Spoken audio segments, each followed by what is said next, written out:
രേണുകേ നീരാഗരേണു കിനാവിൻ്റെ നീലക്കടമ്പിൻ പരാഗരേണു പിരിയുമ്പോഴേ തോന്നനഞ്ഞ് കൊമ്പിൽ നിന്നു നിലത്തെറ്റി വീണ് രണ്ടിലകൾ നമ്മൾ. രേണുകേ നാം രണ്ടു മേഘശകലങ്ങളായി അകലേക്കുമറയുന്ന ഘനഭംഗികൾ, മഴവില്ലു താഴെ വീണുടയുന്ന മാനത്ത് വിരഹമേഘ ശ്യാമഘനഭംഗികൾ. പിരിയുന്നു രേണുകേ നാം രണ്ടു പുഴകളായി ഒഴുകിയകലുന്നു നാം പ്രണയശൂന്യം.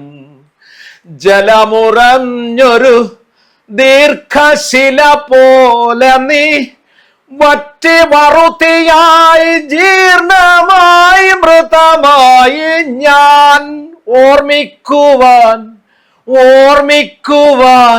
ഞാൻ നിനക്കെന്തു നൽകണം, ഓർമ്മിക്കണം എന്ന വാക്കുമാത്രം. പിരിയുന്നു രേണുകേ നാം രണ്ടു പുഴകളായി ഒഴുകിയകലുന്നു നാം പ്രണയശൂന്യം.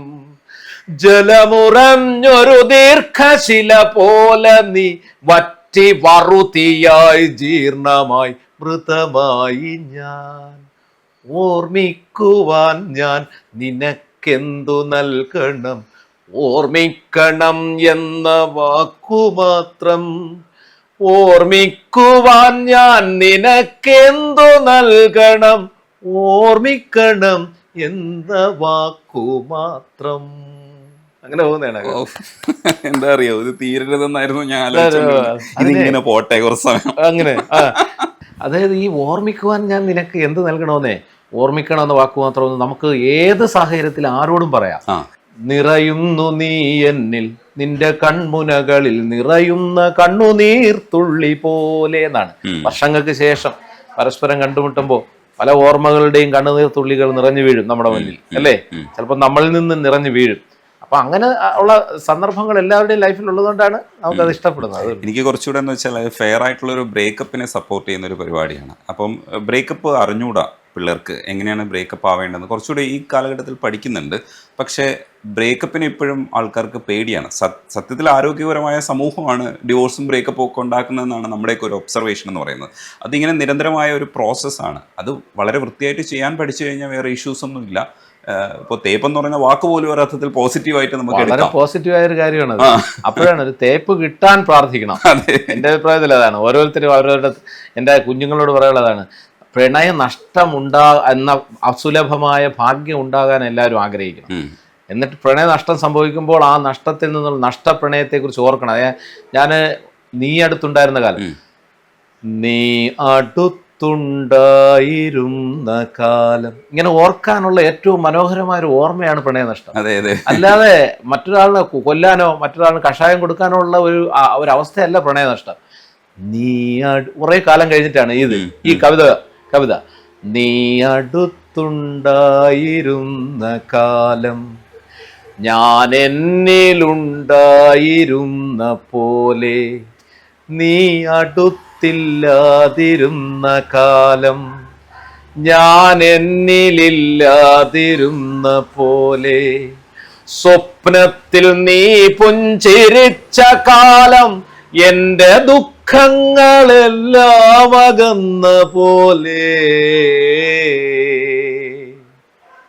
നീ അടുത്തുണ്ടായിരുന്ന കാലം. നോക്കൂ, നീ അടുത്തുണ്ടായിരുന്ന അങ്ങനെ ഒരു കാലം ഉള്ളതുകൊണ്ടല്ലേ എനിക്ക്, അല്ലെങ്കിൽ നമുക്ക് ആർക്കായാലും ഇങ്ങനെ ചിന്തിക്കാനും ഒരു ദുഃഖത്തില് ഒരു സാന്ത്വനമായ ചില ഓർമ്മകളെ കൊണ്ടു നടക്കാനും കഴിയും. അതിപ്പോഴും ഉണ്ടെങ്കിൽ ചിലപ്പോൾ എനിക്ക് ഇങ്ങനെ ചൊല്ലാൻ കഴിയില്ല. അടുത്തുണ്ടായിരുന്ന ഒരു കാലത്തെയാണ് ഞാൻ ചിന്തിക്കുന്നത്. അതാണ് പ്രണയ നഷ്ടത്തിന്റെ മാധുര്യം എന്ന് പറയുന്നത്. അതാണ് കണ്ടിട്ടു കണ്ടില്ല എന്ന ഭാവത്തിൽ നീ കണ്ണുകൊണ്ടം പെയ്ത ബാല്യകാലം.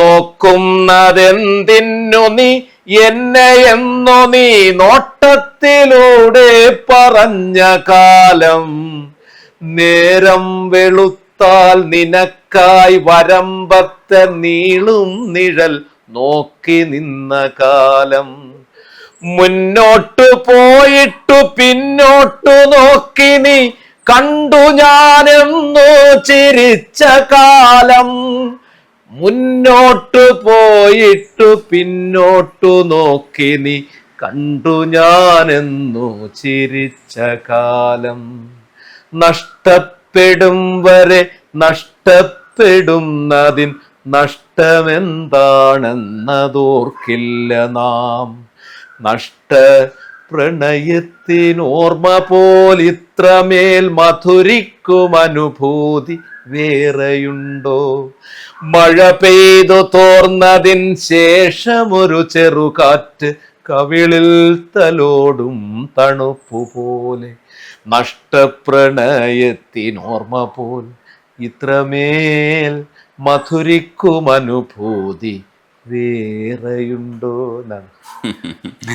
പ്രണയത്തെക്കുറിച്ച് വേറെ വരി എന്ന് പറയുന്നത് പാതി പാതി പറയാതെ ഇരുപാതിയായി നമ്മൾ എന്ന് പറയുന്ന, പാതി പാതി പറയാതെ നമ്മളിരു പാതിയായി പതിയേ.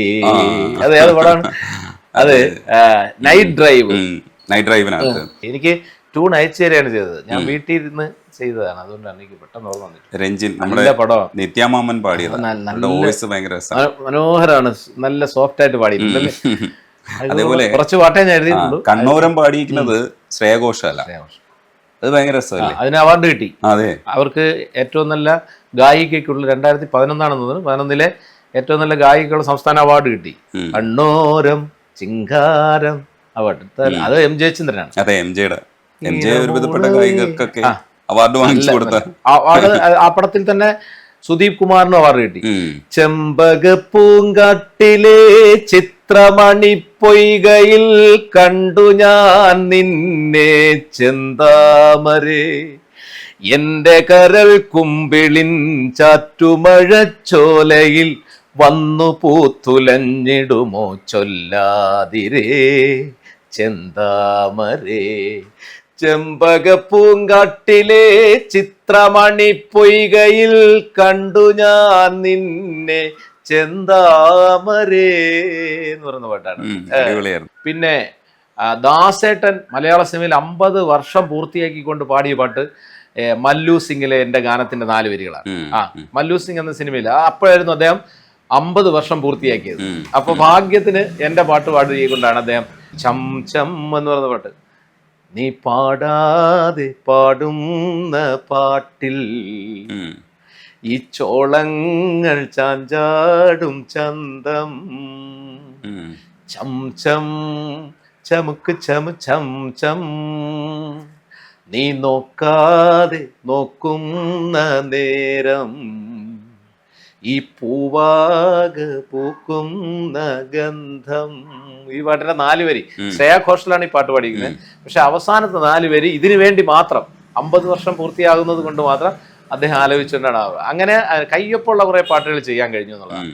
പിന്നെ എം ജി ശ്രീകുമാറായിട്ട് സ്വതന്ത്ര സംഗീത സംവിധായകനാകിയ പടം ഒരു നാൾ വരുമെന്ന സിനിമ, അതിലെ പാട്ടുകൾ എഴുതാൻ അവസരം കിട്ടി. അതിനകത്താണ് മാവിൻ ചോട്ടിലെ മണമുള്ള മധുരമായി മനതാരിൽ കുളിരുന്നെൻ ബാല്യം, ആരോ നീട്ടിയ മഷിത്തണ്ടിൻ കുളിരുള്ള തളിരോർമയാണെൻ്റെ ബാല്യം, ചെളിമണ്ണിൽ പാവാട ചായം തേക്കും അതു കാണേ കളിയാക്കുമിളനാമ്പുകൾ, കളിയാടുന്ന പാടത്തെ കതിരോർമ്മ ബാല്യം, മാവിൻ ചോട്ടിലെ മണമുള്ള മധുരമായി മനതാരിൽ കുളിരുന്നെൻ ബാല്യം. പാട്ട്, ആ പാട്ടൊക്കെ എഴുതുമ്പോൾ സത്യത്തിൽ ഞാൻ എൻ്റെ ബാല്യത്തെ കാര്യങ്ങൾ ഓർക്കാൻ കഴിഞ്ഞുണ്ട് പുതിയ മക്കൾക്ക്. പക്ഷെ ആ അർത്ഥത്തിൽ അങ്ങനെ നൈർമല്യമുള്ള വരികൾ എഴുതാൻ ഇനി കഴിയുമെന്ന് തോന്നുന്നില്ല. കാരണം അങ്ങനെ കുളിരുന്നില്ല അവരുടെ ബാല്യം.